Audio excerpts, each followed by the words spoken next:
అందరికీ మరణాత. ప్రభునందు ప్రియమైన దేవుని పిల్లలారా, మోషే సుఖోపవాస ధ్యాన కాలములో దేవుని పరిశుద్ధ బైబిల్ గ్రంథములో నుండి నిర్గమకాండము యొక్క చరిత్ర, నిర్గమకాండములోని దేవుని ప్రజలైన ఇశ్రాయేలీన వారిని దేవుడు విమోచించి పాలు తేనెలు ప్రవహించే దేశమైన కనాను దేశమునకు నడిపించిన చరిత్ర ఈ 40 దినాలు ప్రత్యేకముగా జూలై మాసం అంతటా మనము ధ్యానించు వారమై ఉన్నాం. ఈ సుఖోపవాస ధ్యానములను బట్టి మన ఆత్మీయ జీవితాన్ని, విశ్వాస జీవితాన్ని వృద్ధిపరుచుకొని దైవ సహవాసము ద్వారా, దైవ సన్నిధి అనుభవాల ద్వారా ప్రభు యొక్క నిత్య మహిమలో ఆయనతో కూడా ఉండగలిగే, ఆయన ప్రక్కన కూర్చుండగలిగే భాగ్యాన్ని, రాకడ సిద్ధపాటు అంతస్తును సంపాదించుకునే భాగ్యాన్ని ఇటు ధ్యానముల ద్వారా దేవదేవుడు మనకు అనుగ్రహించుటకు ఉద్దేశించి ఉన్నారు. అందుచేతనే బైబిల్ మిషన్ వ్యవస్థాపకులు శ్రీ ఎం దేవదాసయ్య గారు బైబిల్ మిషన్ వార్లకి, ఆ మాటకొస్తే వినుచున్న అందరికీ తెలియపరిచే ఒక విలువైన సందేశం ఏంటి అంటే, ప్రతి వారు ఒక మోషే వలె తయారు కావాలను అని ఆకాంక్షించి మోషే గారిలో ఉన్న గొప్ప ఆత్మీయ సద్గుణములు మనము కూడా సంపాదించుకొనవలని ఇటు సుఖోపవాస ధ్యానముల ద్వారా దేవుని ఉద్దేశాన్ని, ఆయన సేవకునిగా దేవదాసయ్య గారు మనకి బయలుపరచుట, బోధించుట అనేది మనం చూస్తూ ఉన్నాం. ఇటు ప్రత్యేక వ్రత దినాల్లో ధ్యాన కాలంలో నిర్గమకాండము 13వ అధ్యాయము మొదటి 2 వచనములను చదువుకొని కొన్ని సంగతులను మనము ధ్యానం చేసుకుందాం. మరి యెహోవా మోషేతో ఇలా సెలవిచ్చెను, ఇశ్రాయేలీలలో మనుషుల యొక్కయు పశువుల యొక్కయు ప్రథమ సంతతి అనగా ప్రతి తొలుచూలు పిల్లను నాకు ప్రతిష్ఠించుము, అది నాదని చెప్పెను. చిన్న ప్రార్థన. ప్రేమ కలిగిన మా తండ్రి, కనికర సంపన్నుడు అయిన మా దేవ, జీవవాక్యమైన తండ్రి, మీకు నమస్కారములు. నేటి దినము మీ గ్రంథములోని సంగతులను, నిర్గమకాండములోని విలువైన విశేషతలను ధ్యానింపాశ కలిగి ఉండగా మాతో మాట్లాడుమని వాక్యమైన యేసు నామమున వినయముతో వేడి ప్రార్థిస్తూ ఉన్న మా పరమ తండ్రి, ఆమేన్. క్రీస్తు ప్రభు యొక్క ధారాళమైన దీవెనలు, సమృద్ధి అయిన ఆశీర్వాదములు చేరి ఉన్న మనెల్లరకు పరలోకపు తండ్రి దయచేయును గాక, ఆమేన్. ప్రభునందు దేవుని పిల్లలారా, ఈరోజు దేవుని వాక్యం ద్వారా మనము ధ్యానించబోయే అంశం ఏంటి అంటే, జ్యేష్ఠుల సన్నిధి. జ్యేష్ఠుల సన్నిధి. ఈ అంశాన్ని గురించిన కొన్ని సంగతులను మనము నేర్చుకుందాం.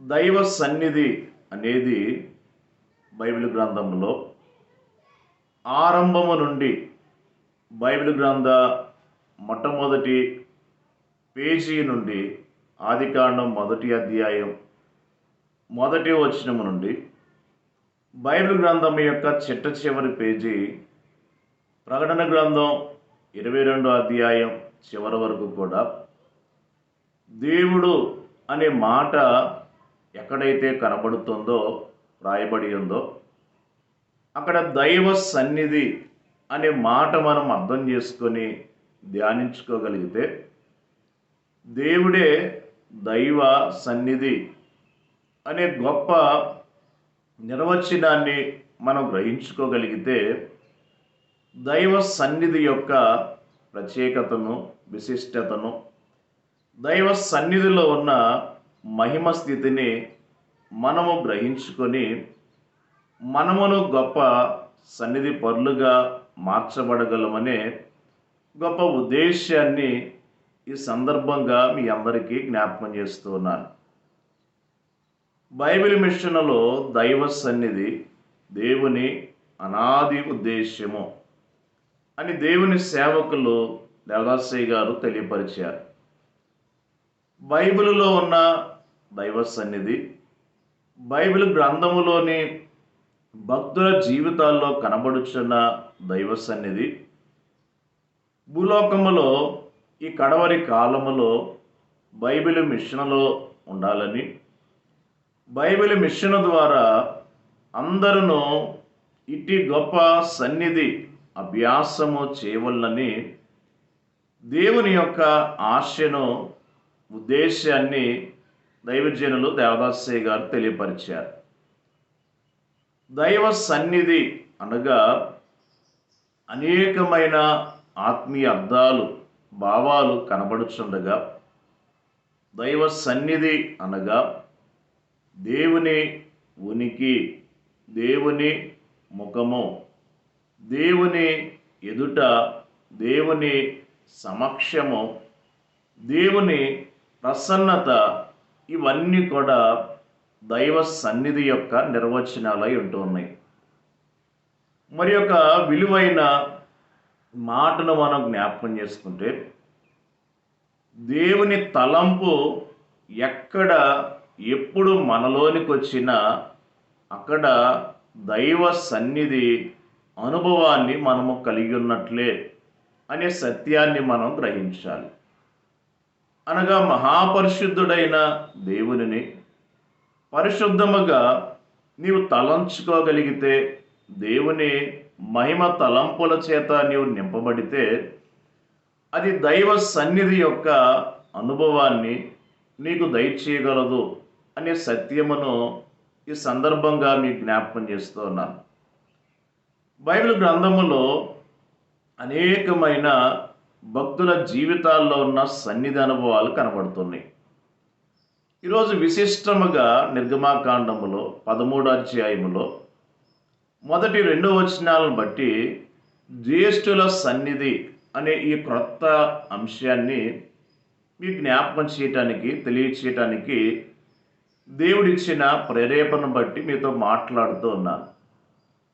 లేదా దేవుడు దైవ సన్నిధిలో అందించిన తలంపే ఈ సందేశమునకు, ఈ పాఠమునకు గొప్ప ఆధారమై ఉన్నది అనే సత్యమును మీకు జ్ఞాపకం చేస్తున్నాను. దేవుడు చాలా స్పష్టముగా మోషే గారికి తెలియపరిచారు.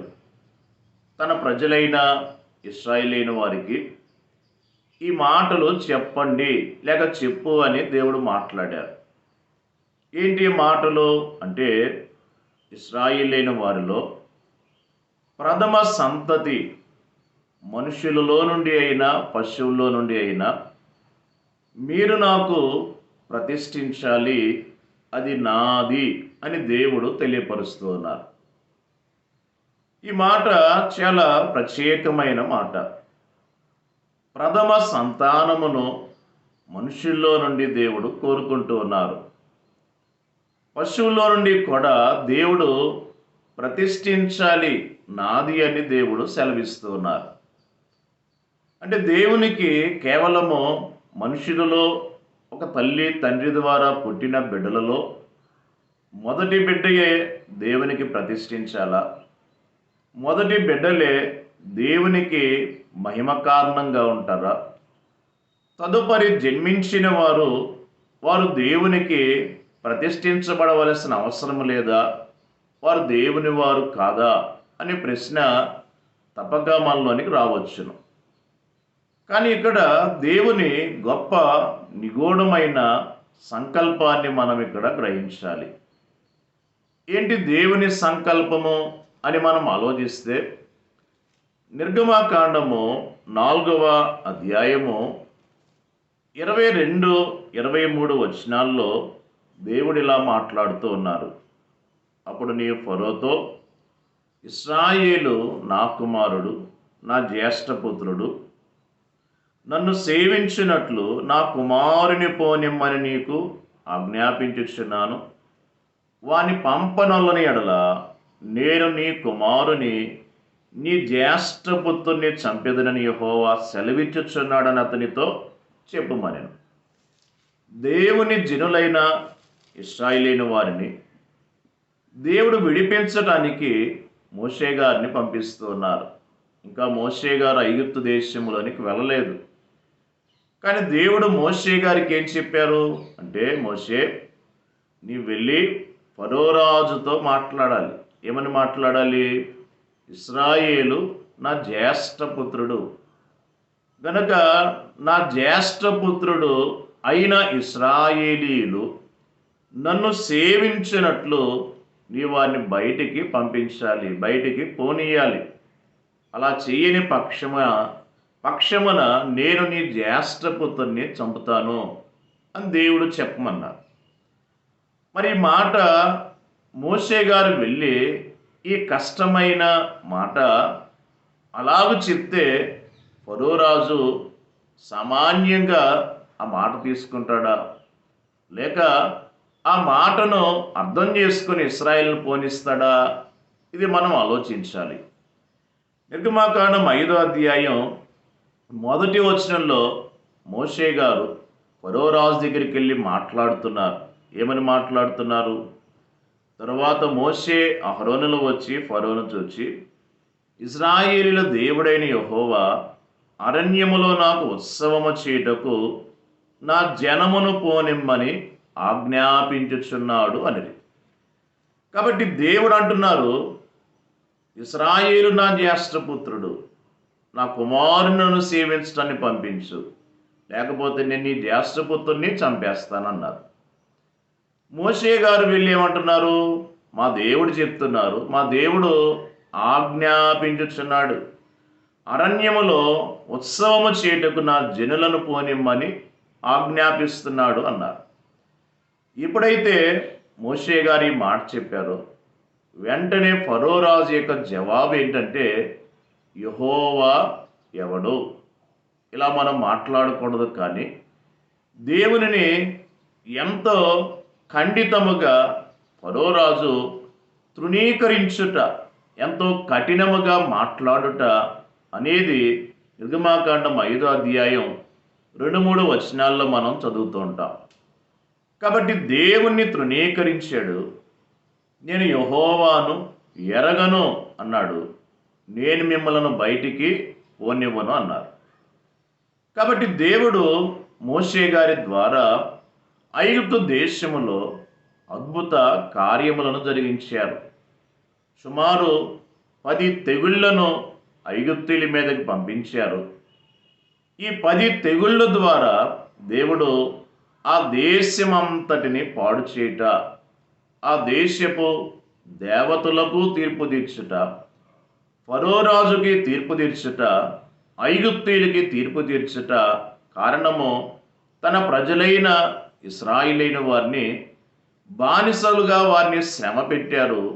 దేవుని మాట వినకుండా ఉన్నందున వారి కఠిన హృదయమును బట్టి ఈ శిక్షలు, తీర్పులు దేవుడు వారి మీదకి రప్పించి ఉన్నారు.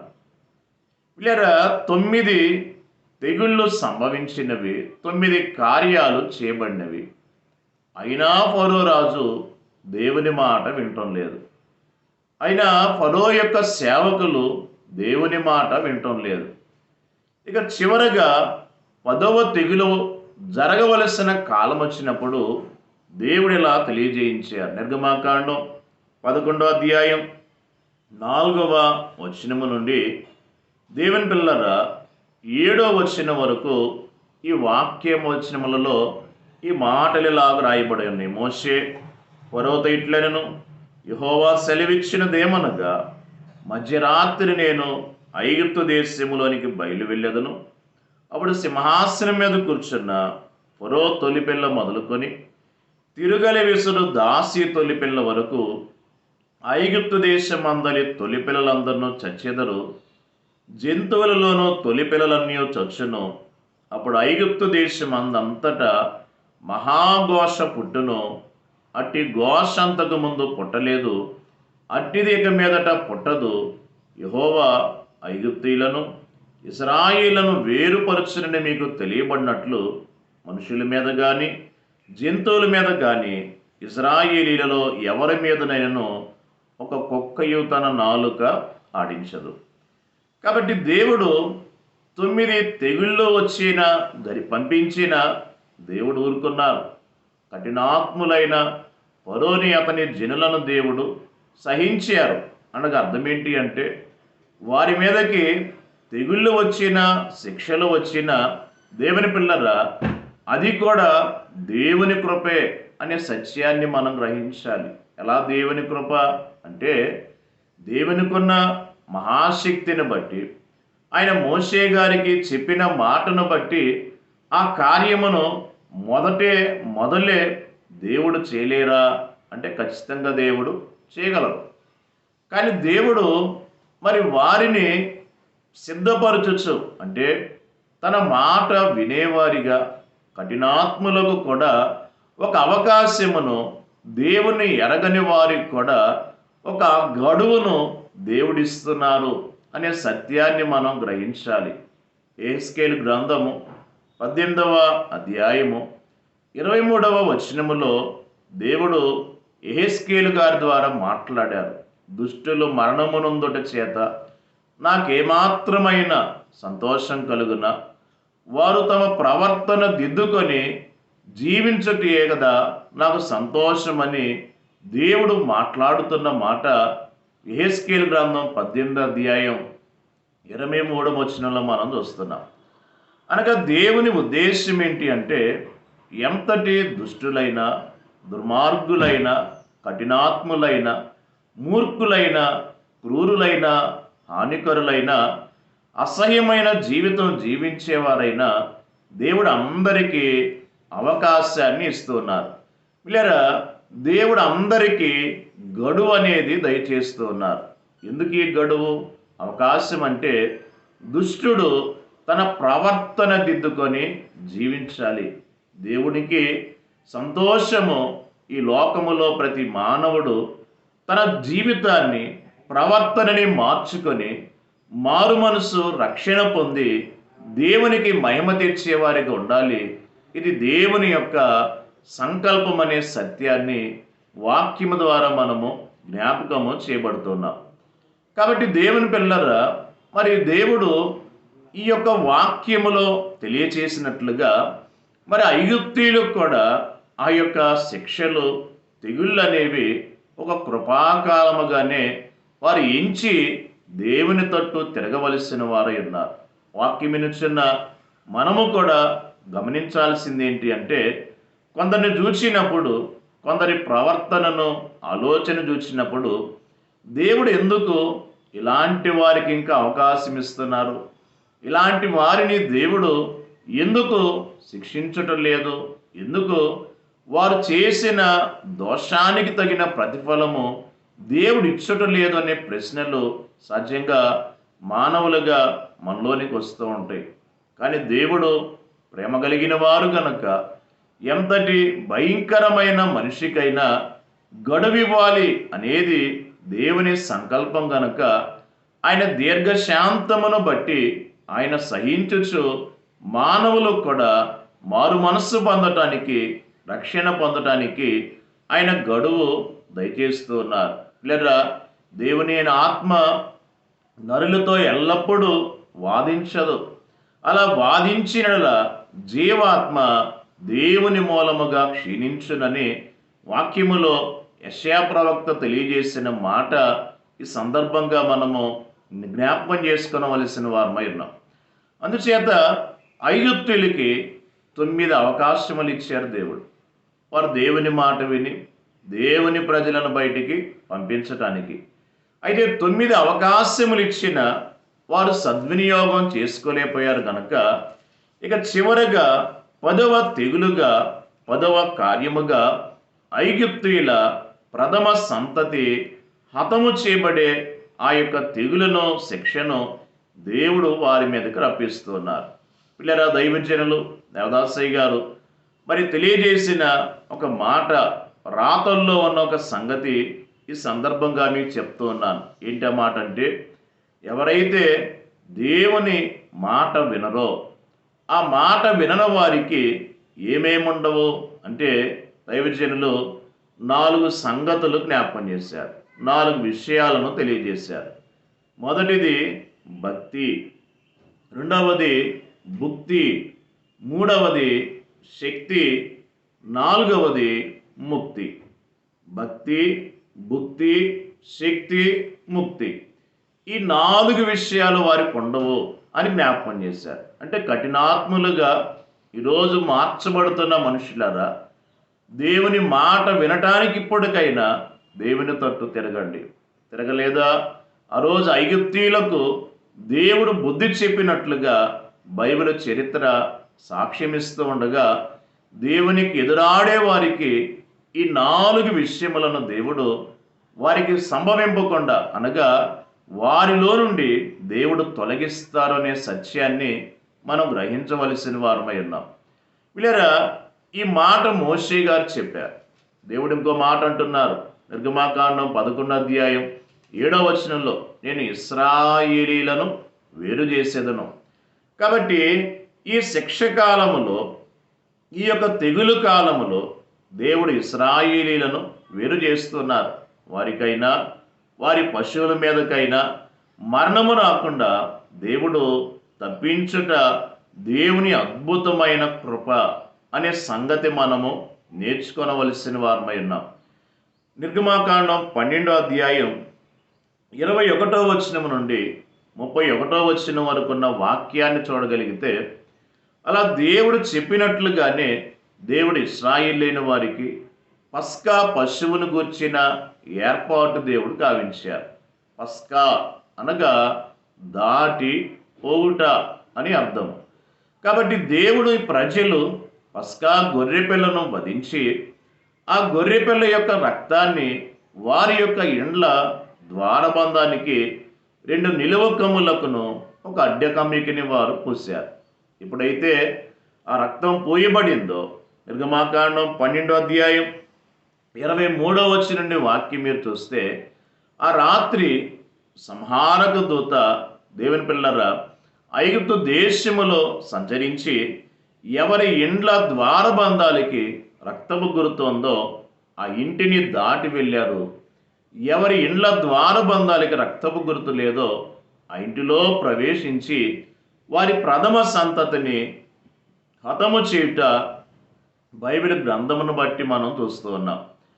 కాబట్టి నిర్గమాకాండం 12వ అధ్యాయం 29వ వచనం బట్టి చూడగా, మరి సింహాసనం మీద కూర్చున్న ఫరో రాజు మొదలుకొని చెరసాల్లో ఉన్న ఖైదీ యొక్క తొలి పిల్ల వరకు ప్రతి ఇంటిలో కూడా ఒక శవము అనేది కనబడింది.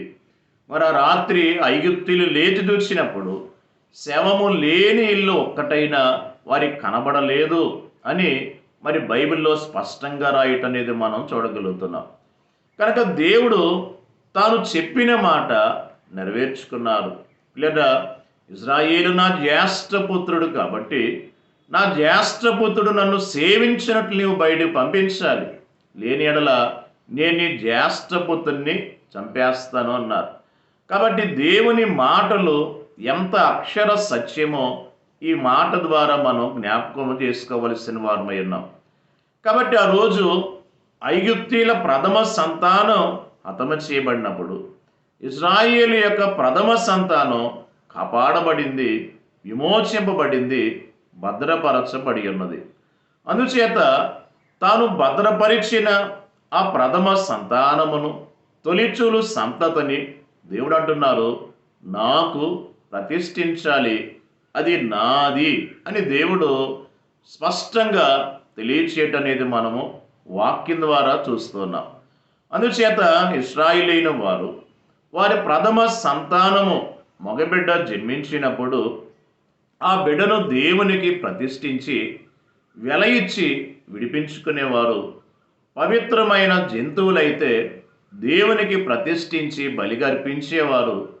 అపవిత్రమైన జంతువులైతే వాటికి బదులుగా గొర్రె పిల్లలను ప్రతిష్ఠించి బలి ఇచ్చి ఆ జంతువులను విడిపించుకొనుట నిర్గమాకాండం 13వ అధ్యాయం 11వ వచనం నుండి 16వ వచనం వరకు ఈ మాటలు రాయబడటం అనేది మనం చూస్తున్నాం. కనుక దేవుని పిల్లరా, ఆ రోజు మరి ఇశ్రాయేలీల ప్రథమ సంతతి విమోచింపబడిన సంతతి అని వాక్యమును బట్టి గ్రహిస్తూ ఆ సంతానమును దేవునికి ప్రతిష్ఠించబడవలసిన సంగతి వాక్యం ద్వారా మనం వింటున్నాం. ఈరోజు మనం కూడా జ్ఞాపకం చేసుకున్నట్లయితే ఈ లోకమును ఐగుప్తు దేశానికి పోల్చుకోగలిగితే ఈ లోకములో ఉన్న ప్రతి మనుష్యుని దేవుడు కోరుకొని ప్రతి మనిషి యొక్క రక్షణ కొరకు తన కుమారుడైన యేసు ప్రభువాని లోకానికి పంపించి ఉన్నారు. యోహాను సువార్త 3వ అధ్యాయం 16, 17 వచనాలు. ఈ లోకములోనికి వచ్చిన యేసుక్రీస్తు ప్రభువారు దేవుని పిల్లరా, మరి ఆయన తాను విలువైన రక్తాన్ని మన కొరకు చిందించారు. పేతురు గారు రాసిన మొదటి పత్రిక 1వ అధ్యాయం 18, 19 వచనాలు. పితృపారంపర్యమైన మీ వ్యర్థ ప్రవర్తనను విడిచిపెట్టినట్లుగా వెండి బంగారముల వంటి క్షయవస్తువుల చేత మీరు విమోచింపడలేదు, కానీ అమూల్యమైన రక్తము చేతనగా నిర్దోషమును నిష్కళంకమునకు గొర్రెపిల్ల వంటి క్రీస్తు రక్తము చేత విమోచింపబడుతుందని మీరు ఎరుగుదురు కదా అంటూ ఉన్నారు. అనగా ఈరోజు యేసు ప్రభు యొక్క శిలువ బలియాగమును మనం జ్ఞాపం చేసుకున్నట్లయితే ఆయన మరి విలువైన రక్తాన్ని చిందించి మనలను ఆయన విమోచించిన దేవుడై ఉంటున్నారు. ఐగుప్తు దేశములో పస్కా గొర్రెపిల్ల రక్తపు గురుతున్న వారింటిని సంహార దూత దాటి వెళ్ళి ఉండగా 2000 సంవత్సరాల క్రితము ఇదిగో లోక పాపమును మోసుకుని పోవు దేవుని గొర్రెపిల్ల అని చెప్పబడిన యేసు ప్రభువారు శిలువలో బలియాగం అవుట ద్వారా, మరణించుట ద్వారా, రక్తము చిందించుట ద్వారా ఆయన మనలను కూడా విమోచించిన వారై ఉంటున్నారు. కాబట్టి ఆ రోజు ప్రథమ సంతానము దేవునికి ప్రతిష్ఠించబడినది. ఈరోజు భూలోకములో ప్రతి మానవుడు యేసు ప్రభు యొక్క రక్తము చేత కడగబడి శుద్ధి చేయబడి ఆయన శిలువ ధ్యానము ద్వారా తన జీవితాన్ని బ్రతుకుని మార్చుకొని రక్షణ అనుభవం సంపాదించుకుంటే ఈరోజు ప్రతి వ్యక్తి కూడా దేవునికి జ్యేష్ఠుడిగా ప్రతిష్ఠింపబడుతున్నారు అనే సంగతి వాక్యం ద్వారా మనం తెలుసుకోవలసి ఉన్నాం. గలతీయులకు రాయబడిన పత్రిక 1వ అధ్యాయం 4వ వచనం, మన తండ్రి అయిన దేవుని చిత్త ప్రకారము క్రీస్తు మనలను ప్రస్తుతపు దుష్టకాలము నుండి విమోచింపవలనని మన పాపముల నిమిత్తం తన్ను తాను అప్పగించుకొనెను అనే మాట వాక్యం ద్వారా మనం చూస్తున్నాం. కాబట్టి ప్రస్తుతపు దుష్టకాలము నుండి ఆయన మనలను విమోచించారు అనే సంగతి మనం చూస్తున్నాం. కొరింథీయులకు రాయబడిన మొదటి పత్రిక 6వ అధ్యాయము 19, 20 వచనాలు. మీ దేహము దేవుని వలన మీకు అనుగ్రహింపబడి మీలోనున్న పరిశుద్ధాత్మకు ఆలయమై ఉన్నదని మీరు ఎరుగరా? మీరు మీ సొత్తు కారు, విలువ పెట్టి కొనబడిన వారు గనుక మీ దేహముతో దేవుని మహిమపరచుడి అంటున్నారు. మీరు మీ సొత్తు కారు. ఆ రోజు ఇశ్రాయేలుతో దేవుడు అంటున్నారు, ఇశ్రాయేలీలారా మీ ప్రథమ సంతానం నా సొత్తు, నాది అంటున్నారు. అలాగే ఈరోజు భూలోకంలో ఉన్న ప్రతి మానవునికి రక్షణ పొందిన, దేవుని గొప్ప విశ్వాసములోనికి నడిపించబడిన, దేవుని విమోచన పొందుకున్న ప్రతి వ్యక్తితో దేవుడు ఏమంటున్నారంటే మీరు మీ సొత్తు కారు, మీరు విలువ పెట్టి కొనబడిన వారు అంటున్నారు. కాబట్టి మనము దేవుని సొత్తు, అలాగే మనకు దేవుడే సొత్తు అనే సత్యాన్ని మనం గ్రహించవలసి ఉన్నాం.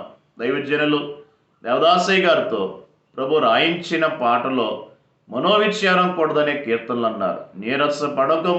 నీరసపడకము నీవే నా ఆస్తి కదా, నన్ను నీ ఆస్తిగా గైకొనుము అన్నారు.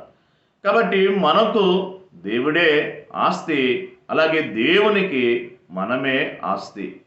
ఈ అనుభవం ఎవరిలో ఉంటుందో వారే దేవునికి జ్యేష్ఠులు వంటి వారు అనే సత్యాన్ని మనం గ్రహించాలి. కాబట్టి ఆ రోజు ఐగుప్తులో మరణము నుండి తప్పించబడిన ప్రథమ సంతతి దేవుని సొత్తు. ఈరోజు భూలోకములో మరి మారు మనస్సు పొందిన విశ్వాసి, విమోచింపబడిన విశ్వాసి, రక్షణ పొందిన విశ్వాసి తాను యేసు ప్రభు యొక్క శిలువ మరణము ద్వారా రెండవ మరణం అనే నరకాన్ని తప్పించుకుంటున్నాడు. అంటే రెండవ మరణాన్ని యేసు ప్రభు వారు మన విషయంలో తప్పించి ఉన్నారు. ఆయన సంకల్పాన్ని బట్టి ఆయన రాకడ వరకు సజీవులుగా ఉండి ఎత్తబడే సంకల్పం నా ఎడల మీ ఎడల ప్రభు కలిగి ఉండగా, అలా సజీవులుగా ఎత్తబడే వారికి పిల్లరా శరీర మరణం అనేది కూడా తప్పించబడుచున్నది అనే సత్యాన్ని బైబిల్ గ్రంథం మనకి బోధిస్తూ ఉంది. అందుచేత ఈరోజు విమోచింపబడిన నేను, మీరు, మనందరము కూడా దేవునికి జ్యేష్ఠులమై ఉన్నాం, దేవునికి ప్రతిష్ఠించబడవలసిన వారమై ఉన్నాం, మనము దేవుని సొత్తు అయి ఉన్నామనే సంగతి మనము నేర్చుకోవలసిన వారమై ఉన్నాం. కాబట్టి దేవుని సొత్తుగా ఉన్న వాళ్ళరా, దేవునికి జ్యేష్ఠుల వరసలోనికి విమోచింపబడిన వారిగా వచ్చిన వాళ్ళరా, దేవునికి ప్రతిష్ఠించబడిన వారిగా దేవుని సన్నిధిలోనికి రావలసిన వారై ఉన్నారు. నిర్గమాకాండం 33వ అధ్యాయం 7వ వచనంలో రాయబడిన మాట, యెహోవాను వెదకిన ప్రతివాడు ప్రత్యక్ష గుడారము యొద్దకు వచ్చుచుండెను అనే మాట అక్కడ రాయబడి ఉన్నది. కాబట్టి దేవుణ్ణి వెదికేవారు, దేవుని సొత్తుగా ఉన్నవారు గుడారం యొద్దకు రావాలి. ఆ రోజు ఇశ్రాయేలీలు ప్రత్యక్షపు గుడారం యొద్దకు వచ్చారు. ఈరోజు మనందరము కూడా దైవ సన్నిధి అనే గుడారం యొద్దకు రావలసిన వారమై ఉన్నాం. దేవుడు నిన్ను జ్యేష్ఠునిగా ఎంచుకున్నారు, జ్యేష్ఠునిగా ప్రతిష్ఠించుకున్నారు. కాబట్టి జ్యేష్ఠుల సన్నిధి అనుభవాన్ని మనము సంపాదించుకొనవలసిన వారమై ఉన్నాం. జ్యేష్ఠులుగా దేవునితో, దేవుని ఎదుట జీవించుట మనము నేర్చుకొనవలసిన వారమై ఉంటున్నాం. ఆదికాండం 17వ అధ్యాయం 1వ వచనంలో దేవుడు అంటున్నారు అబ్రహాం గారితో, నీవు నా సన్నిధిలో నడుచుచు నిందారహితుడు అయ్యుండుము అన్నారు. కాబట్టి సన్నిధి అనగా దేవుని ఎదుట అనే అర్థాన్ని మనం చెప్పుకుంటే, దేవుని ఎదుట జీవించచ్చు నీవు నిందారహితుడిగా ఉండాలని అబ్రహాము గారితో చెప్పిన దేవుడే మనతో కూడా మాట్లాడుతూ ఉన్నారు. ఈ కడవరి కాలములో మనందరికీ కావలసిన గొప్ప అనుభవము దైవ సన్నిధి అనుభవము. ప్రార్థించుట ఉండవచ్చును, దేవుని ఆరాధించుట ఉండవచ్చును, దేవుని పరిచర్య చేయుట ఉండవచ్చును, కానీ దైవ సన్నిధి చేయుట అనే ఈ గొప్ప జ్యేష్ఠుల అనుభవాన్ని దేవుని భక్తులుగా మనము సంపాదించుకొనవలసి ఉన్నాం. ఇలా జ్యేష్ఠుల సంఘానికి కొన్ని పేర్లు మనం పెట్టుకుంటే, మరి దేవుడిచ్చిన దైవ సన్నిధిలో అందించిన ప్రేరేపణ ద్వారా ఒక 7 విషయాలు మీకు నేను జ్ఞాపకం చేస్తున్నాను. జ్యేష్ఠుల సన్నిధికి ఉన్న పేర్లు ఏంటి అంటే, మొదటిది విమోచింపబడిన వారి సన్నిధి.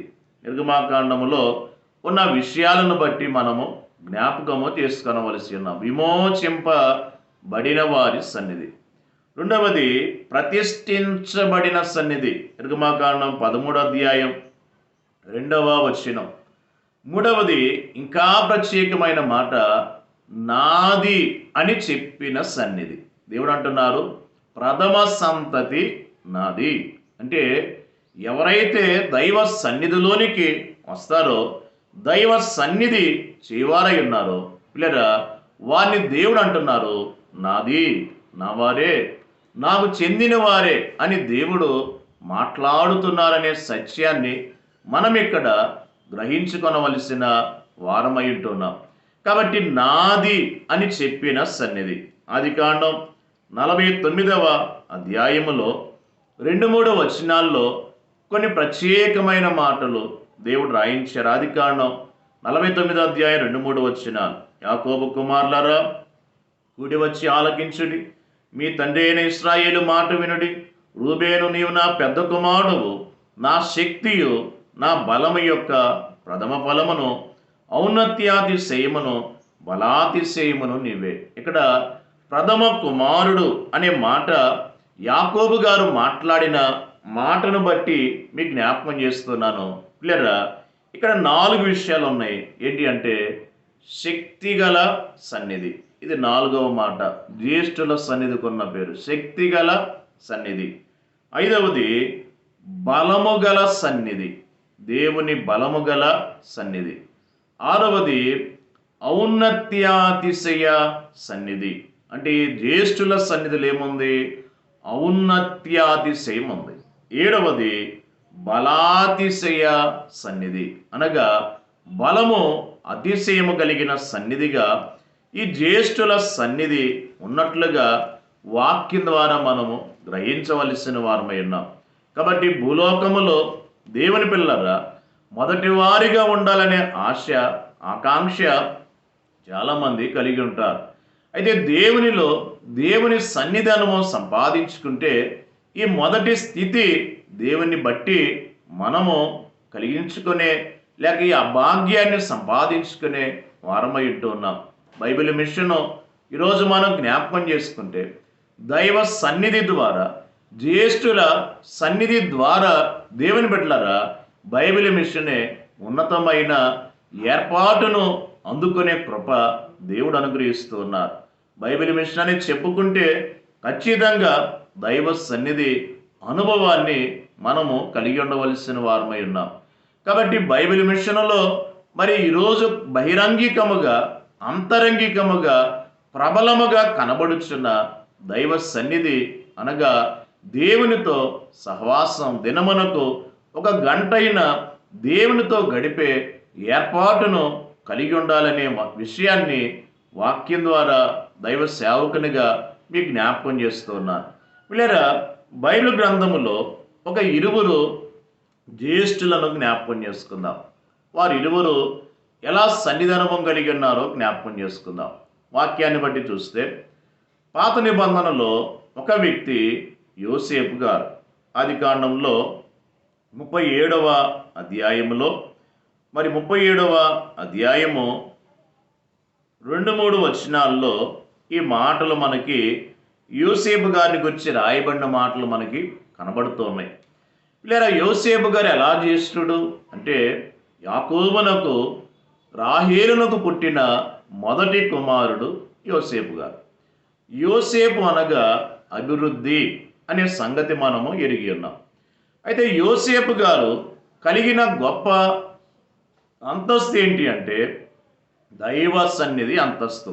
దైవజనులు యాదాసయ్య గారు మరి తెలియపరిచారని పెద్దలు చెప్పిన మాట ఒకటి నేను మీకు చెప్తున్నా. ఏంటి ఆ మాట అంటే యోసేపునకు అన్నలున్నారు. యాకోబు, లేయాకు పుట్టిన కుమారులు, దాసీలకు పుట్టిన కుమారులు ఉన్నారు, ఎందరో ఉన్నారు.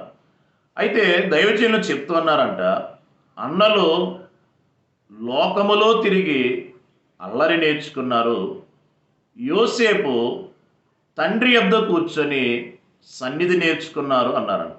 ఎంత విలువైన మాట గ్రహించండి. అన్నలు లోకములో తిరిగి అల్లరి నేర్చుకున్నారు, యోసేపు గారు తండ్రి యొద్ద కూర్చొని సన్నిధి నేర్చుకున్నారు. ఆదికాండం 37వ అధ్యాయం మొదటి 3 వచనాల్లో ఈ మాటలు మనం చూస్తున్నాం. యాకోబు కుమారుడైన యోసేపు దేవుని బిడ్డలారా తండ్రి యొద్ద ఉండుట, అలాగే అన్నల చెడుతనమును గురించి తండ్రికి తెలియచేయుట అనేది కూడా మనము వాక్యంలో చదువుతున్నాం. కాబట్టి యోసేపు గారు తండ్రి యొద్ద ఉండేవాడు, తండ్రికి ఉన్న సన్నిధి అనుభవాన్ని సంపాదించుకున్నవాడు. ఆ మాటకు వస్తే యాకోబు గారు కూడా జ్యేష్ఠుడే అని చెప్పాలి. జన్మమును బట్టి ఆయన 2వ వాడిగా పుట్టాడు ఇస్సాకు రెబ్కమ్మలకి. కానీ ఆయన జ్యేష్ఠత్వాన్ని పెనుగులాడి సంపాదించుకున్నారు. కాబట్టి జ్యేష్ఠత్వాన్ని సంపాదించుకున్న యాకోబు కుమారునిగా దేవుని బిడ్డలారా మరి యోసేపు గారు కూడా అన్నలు ఎందరో ఉన్న ఈ సన్నిధి ద్వారా ఆయన గొప్ప అంతస్తులోనికి వెళ్ళుట అనేది మనము చూస్తున్నాం. కాబట్టి యోసేపు గారు నేర్చుకున్న ఈ సన్నిధి ఆయన్ని జ్యేష్ఠునిగా నిలబెట్టినది. ఈ సన్నిధి మనం జ్ఞాపకం చేసుకుంటే యోసేపు గారికి తోడుగా ఉన్నట్లుగా వాక్యములో మనము చూస్తాం.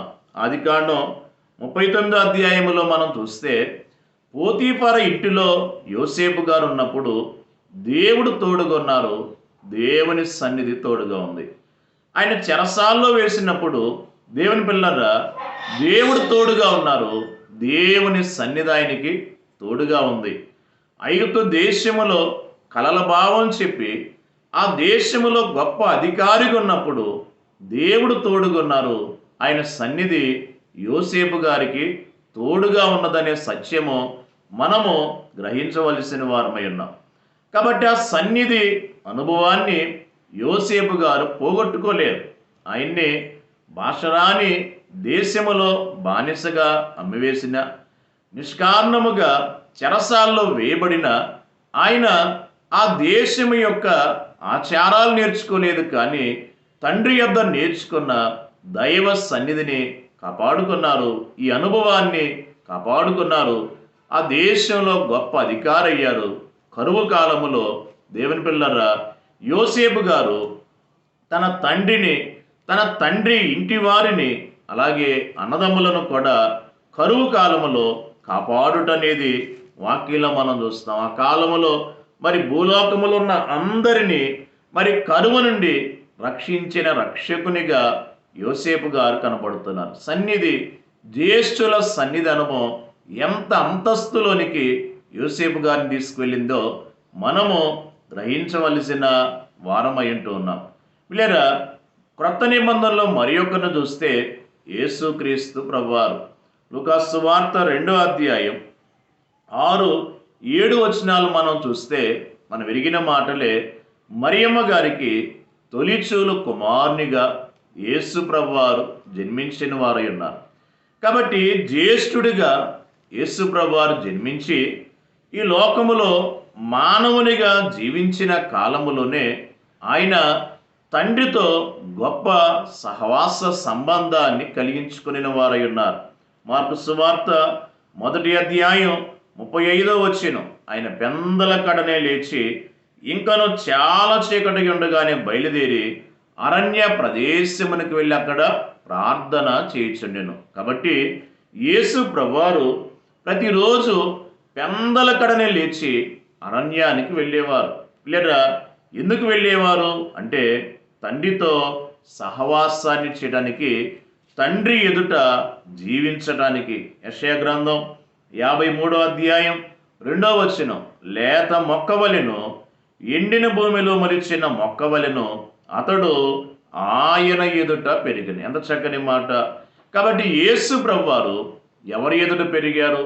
మరియమ్మ గారికి జన్మించిన, ఈ లోకములో నజరేతులో నివాసము చేయుచున్న యేసు ప్రభువు దేవుని భక్తులారా తండ్రి ఎదుట పెరిగినట్లుగా మనం చూస్తున్నాం. కాబట్టి తండ్రి ఎదుట పెరిగిన యేసుక్రీస్తు ప్రభువు తండ్రి యొక్క చిత్తాన్ని నెరవేర్చుటకు ప్రయాసపడి ఉన్నారు. తండ్రి సంకల్పాన్ని నెరవేర్చుటకు ఆయన ప్రయాసపడిన వారై ఉండి ఆయన తండ్రి ఉద్దేశ్యమును బట్టి మానవుల రక్షణ కొరకు తన విలువైన ప్రాణమును అర్పించుట అనేది మనం చూడగలుగుతున్నాం. కాబట్టి జ్యేష్ఠునిగా తండ్రితో సహవాసం చేశారు. దేవదాసు గారు అన్నారు, మనిషి అంటే యేసే మనిషి అని జ్ఞాపకం చేశారు. అంటే ఈ లోకంలో చాలామంది మనుషులు పుట్టారు, చనిపోయారు, పుడుతున్నారు, కానీ నిజమైన మనిషి ఎవరంటే యేసుక్రీస్తు ప్రభువారే. ఈ లోకంలో ఒక మనిషిగా నీవు నేను ఎలా జీవించాలి? నువ్వు దేవుని యొద్ద నుండి లోకములోనికి వచ్చావు. దేవుని చిత్తము ఈ లోకములో నువ్వు నెరవేర్చవలసిన వాడు అయినావు. దేవునికి అప్పగించబడిన పనిని ఈ లోకములో నీవు నెరవేర్చుకొని మరలా దేవుని చెంతకు వెళ్ళవలసిన వాడవై ఉండగా ఒక మనిషిగా జీవించడానికి మాదిరికరమైన జీవితం యేసు ప్రభువారు జీవించి ఉన్నారు. మాదిరి మనిషిగా యేసు ప్రభువారు కనబడుతున్నారు. యోహాను సువార్త 17వ అధ్యాయం 4వ వచనంలో ప్రభు అంటున్నారు, చేయుటకు నీవు నాకు ఇచ్చిన పని నేను భూలోకములో నెరవేర్చి నేను నిన్ను మహిమపరిచితిని అంటున్నారు. కాబట్టి మహిమపరిచిన కుమారుడు, జ్యేష్ఠుడైన కుమారుడు యేసుక్రీస్తు ప్రభువారై ఉన్నారు.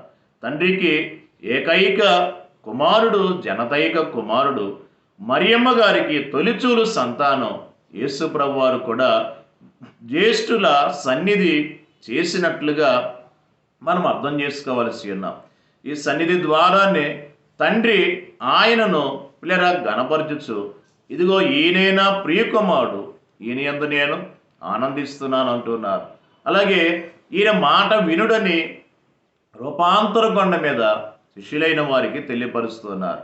కాబట్టి నిజమైన సన్నిధి నాయకుడు ఎవరు అంటే యేసుక్రీస్తు ప్రభువారే. ఎప్పుడైనా నువ్వు సన్నిధిలోకి వెళ్ళినప్పుడు నీ ఎదుటికి వచ్చే నాయకుడు యేసు ప్రభువారే. ఆయన జ్యేష్ఠుల సన్నిధి అనుభవం కలిగిన వారై ఉంటున్నారు. కనుక దేవుని పిల్లరా, ఈ జ్యేష్ఠుడే రేపు పెండ్లి కుమారునిగా రాబోతున్నారు మధ్యాకాశములోనికి.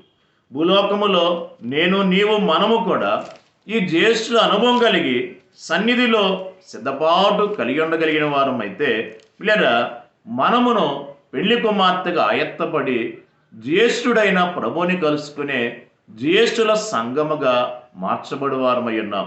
అపోస్తలుడైన పౌలు హెబ్రీయులకు రాసిన పత్రిక 12వ అధ్యాయము 22వ వచనం, ఇప్పుడైతే సీయోనును కొండకును, జీవము గల దేవుని పట్టణమునకును, అనగా పరలోకపు యెరూషలేమునకును, వేవేల కొలది దేవదూతల యొద్దకును, పరలోకమందు రాయబడి ఉన్న జ్యేష్ఠుల సంగమునకును, వారి మహోత్సవమునకును, అందరి న్యాయాధిపతి అయిన దేవుని యొద్దకును, సంపూర్ణ సిద్ధి పొందిన నీతిమంతుల ఆత్మల యొద్దకును, క్రొత్త నిబంధనకు మధ్యవర్తి అయిన యేసునొద్దకును, హెబేలు కంటే మరి శ్రేష్టముగా పలుకు ప్రోక్షణ రక్తమునకును మీరు వచ్చి ఉన్నారు. పరలోకములో జ్యేష్ఠుల సంఘ మహోత్సవం కనపడుతుంది.